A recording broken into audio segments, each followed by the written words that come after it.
Just before we die, I wanted to just take a moment to really focus our minds on the action that we're about to perform. Today, you guys are participating in something that is huge. There are actually more than 5,000 events happening in 180 different countries around the world. It's happening in dozens of languages, in every time zone, and on every continent. It's happening in heat and in cold, like here, under the sun and under pouring rain and snow, and very cold wind. And today we are joining literally millions of people around the world who are calling on our leaders to take action. As Canadians, we want to bring the message home to our politicians. We want to let them know that we expect more from them. Canada has been dragging its feet in comparison to many other developed nations, and our greenhouse gas reduction targets are embarrassingly weak.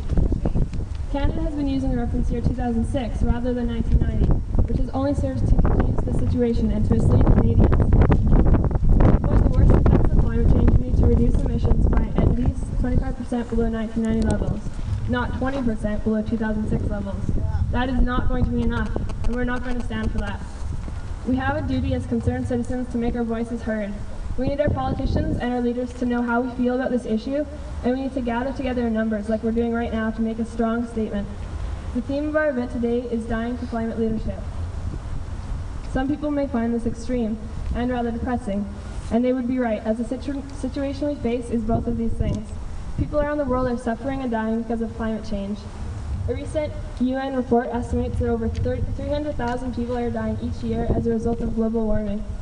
We can think of the natural disasters, hurricanes, the droughts, heat waves, wildfires, and flooding, and so forth that cause such catastrophic damage to communities. These things not only cause direct casualties, but also long-term problems, from the loss of homes, the damage to crops, and food shortages. Rising sea levels threaten to flood coastal communities, making environmental refugees of millions of people. Today, we are rallying around the number 350, and this is the safe upper limit of carbon dioxide in the atmosphere.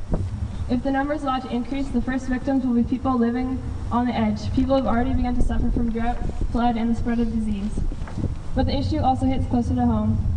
We can think of the immense loss of habitat and biodiversity from intensive industrial projects. The largest of these is happening right here in our own backyard, which is the tar sands.